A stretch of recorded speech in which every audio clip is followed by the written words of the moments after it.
Сәлем баршаңызға, сіздерге өзімнің жасаған кабачковый экраны ұсынатын боламын. Толық нұсқасы видеоның астында жазылған. Кабачковымызды алып, сыртын тазалаймыз. Одан кейін төртпіштілеп тураймыз видеодағыдай.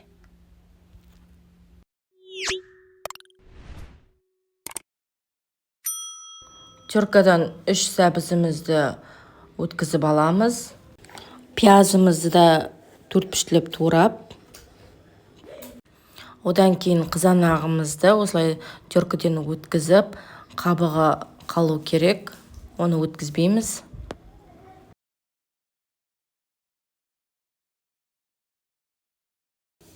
Және чесногымызды езіп аламыз. Үлкен ыдысымызға майымызды құйып, оның үстіне сәбізімізді және пиязымызды салып, бұқтырып аламыз.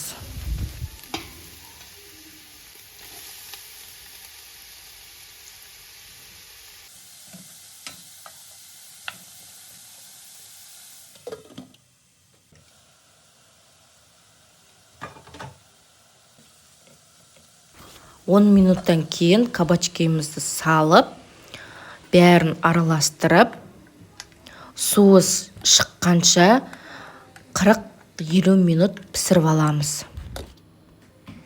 Осындай болып жібіп, өзінің соғы шығу керек.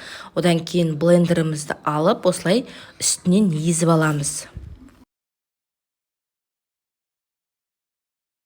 Жақсылап езілу керек. Осындай болып, одан кейін тұзымызды, бұрышымызды, қантымызды және чесногымызды салып, езілген қызанағымызды салып, бәрін бірге араластырып, 10 минуттай қайнатып аламыз.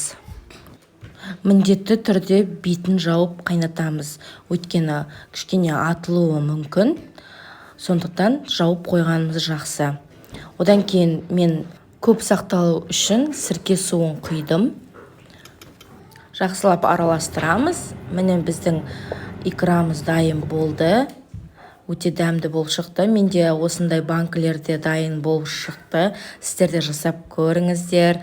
Менің каналыма тіркеліп, лүпіл басып, пікірлеріңізді қалдырып кетіңіздер. Сау болыңыздар.